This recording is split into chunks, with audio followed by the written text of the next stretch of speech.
Yo, I'm back again. These are our second portion of our notes.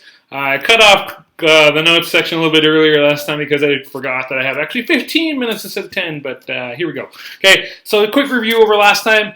We said that your excretory system has four main functions to be exact. Filtration, filters your blood. We're talking about your kidneys. Reabsorption, and reabsorb some of the good stuff that may filter out. Secretes some good stuff back into your blood that you may have filtered out the first time around. Excretion, it excretes things from your body, obviously urea, uric acid, ammonia, all that good stuff that it's filtering out, okay? Obviously it's not good, but whatever. And then I left off and said that we are going to be looking at the anatomy of the kidney in excruciating detail, okay? I said that there's like 3 or 4 different parts, and we're going to be looking at those parts now, okay? And when I erase this, kiss it goodbye. Goodbye.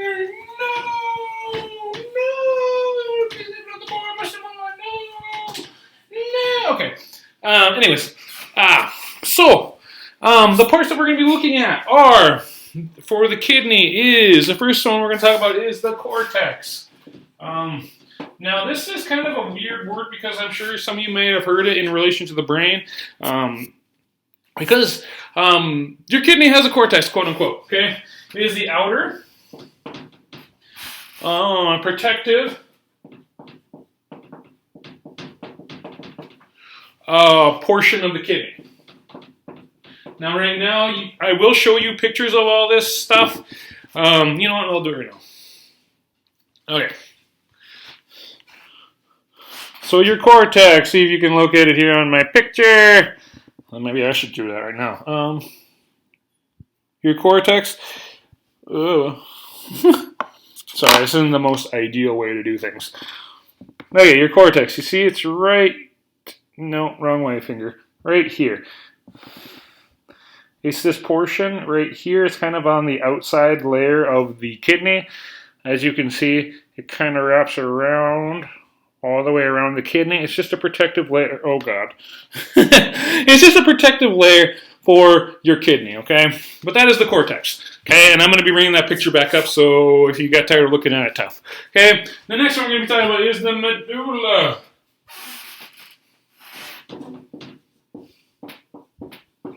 Okay, and the medulla, the function is, it's just it's your inner soft portion. This is basically where blood will flow into your kidney or into your cortex to be filtered. Inner soft portion. Okay, and again, I'll show you that here in a second. Make sure I can find it here, because I just kind of pulled this. Okay, here we go. Okay, your medulla is right here. See the word right there? Then it comes on, well, no. Comes on over, and it's kind of like this sac right here. So these little blobs here, I'm sure you can see, are your medulla. Basically, this is where blood will flow. So basically, these are your arteries right here. This is where blood's coming in, that sort of thing. And this is basically where the main filtration happens. Okay. Okay. And the next part is the helium. And I do not mean the stuff that you guys inhale and make your voices sound all squeaky, okay? That is the wrong helium. Okay? Helium. This is basically the section of the kidney where your arteries enter the, is where the arteries enter the kidney. Okay, so again, this is where blood is filtered. Okay, the medulla.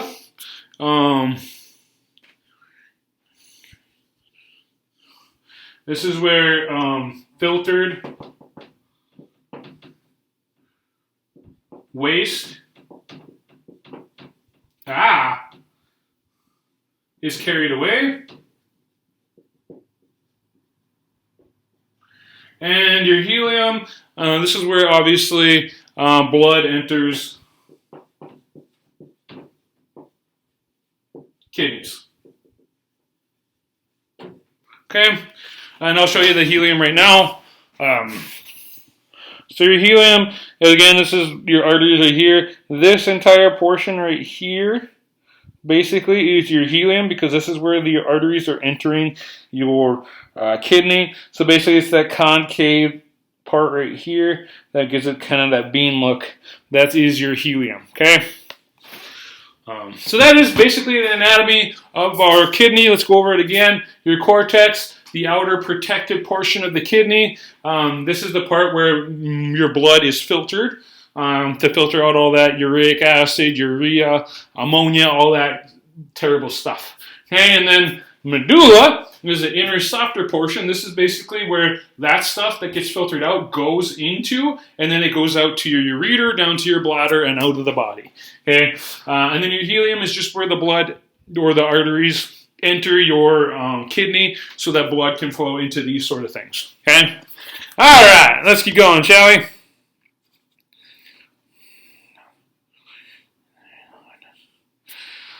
Okay, now what we're going to do is we're going to focus a little bit on... Ooh, I didn't realize I moved that. Okay, we're going to focus a little bit on the cortex.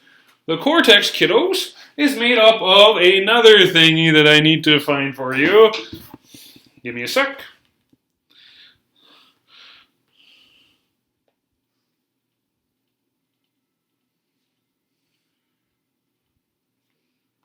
Got it. Okay. Now, now we're going to look at, I'm going to erase this, okay? So the cortex. We said that the cortex's main job is to filter your blood. Okay, well, how does it do that? The cortex is made up of a very special functional unit, I guess I'll call it, is called the nephrons. Okay, there's a bunch of them inside of the kidney. And I'll show you what they look like basically. Okay? Alright, now, I said blood enters your cortex where it is... Oh, no. We don't need to see that, do we? Okay. So we said that blood enters your cortex, which is the outer portion of your kidney. As you can see kind of the blood vessels right there. Oh, God. You can see the blood vessels right there. Okay? Now, the blood vessels right there, that's where the blood gets exchanged and it gets filtered. What does the filtering? As you can see off to the left, you guys see these kind of yellow tubes right here? These are called nephrons. These are microscopic, but they're all over inside your cortex down here. Okay? These red things are called capillaries, or if you want to think about them as basically small blood veins, or excuse me, veins. Okay? Those veins basically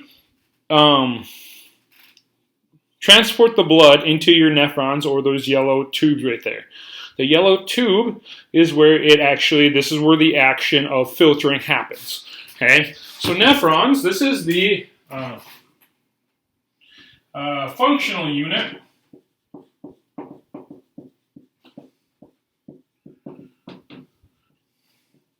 where blood gets filtered. Okay, so your cortex, and again, is that outer part of the kidney. The nephrons is that yellow tube-like structure I showed you, a functional unit where blood actually enters in and it will enter out cleaner and leaving you, for better or worse, fresh. Okay, that sort of thing. Okay. I don't think you need to know that. I'm going to skip that part. Sorry, I got your video on one side and then your notes on the other, and I'm just kind of going through and just kind of skipping over stuff that I don't feel like you need to know.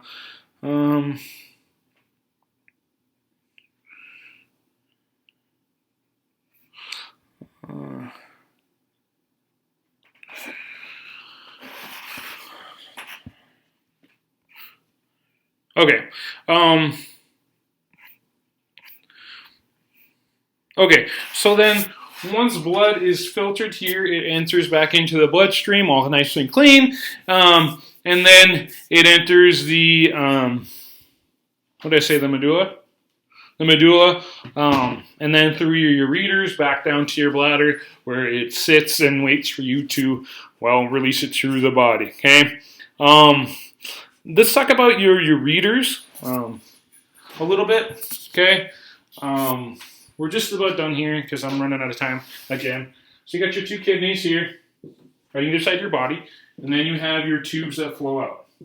These tubes I want to talk about are called your ureters. Your ureters are made up of smooth muscle,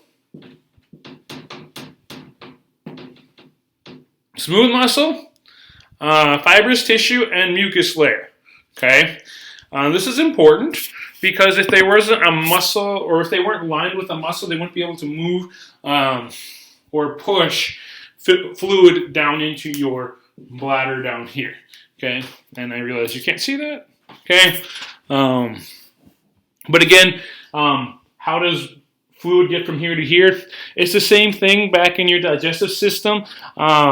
Peristalsis, right on the board.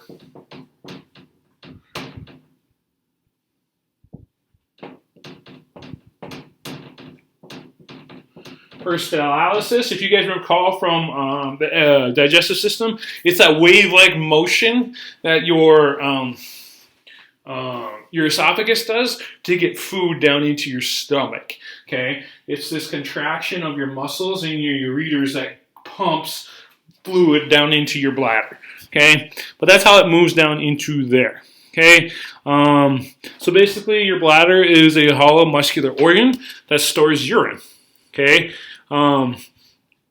now something I forgot to tell you that back a while ago, but your kidneys are kind of neat because they filter about 17,000 what was it? 17,000 liters of blood a day. And those of you who are sitting here, you're like, you don't know what a liter is. I'm sure you guys have seen 2 liters. Okay, or if you are completely unaware and you want it in gallons, you can go 17,000 divided by 3. That's what 6. No, that's 5. About 500 gallons a day, give or take. Okay. Because a liter is about 3.75 of them equals a gallon, so about 3, give or take. Okay, so again, bladder, I got sidetracked. You guys are sidetracking me. You guys are terrible, just like in class. Okay, now at the bottom here is your opening or your urethra, but around there, that opening, you have a muscle called a sphincter. Now that sphincter needs to relax for you to open up your urethra to basically drain that. Okay. Those of you who have ever been in the hospital, they actually put a catheter up inside here, and it basically blows a bubble where it kind of drain it on its own because they usually don't want you getting up and going to the bathroom on your own, but that sort of thing. Okay, but anyways, they do that to bypass the sphincter. Okay, your bladder can hold about 300 to 400 milliliters of urine before emptying. So again, if we're talking about layman's terms here, million, let's see here. So we're not talking about, not quite a liter, we're talking about half a liter your bladder can hold before it's going to need to be drained, okay? That sort of thing. Now, your urethra, again, is that opening that excretes stuff out to the world. It's an opening. In males, it's about 1.5 inches long. For females, it's about... for females, it's 1.5 inches. For males, it's 8 inches, and that's because we have different genitalia than you, okay? Well, we'll get into that later. I'm not sure if we're going to talk about the sexual reproductive system, but yeah, okay? And that's pretty much the gist of this chapter. I just wanted to get the bare basics to you and get most of that figured out. But that's pretty much your excretory system and how it works. It's very fleshed out for you, and I'm sorry I had to do it so quick, but it is what it is. Okay, till next time, see ya.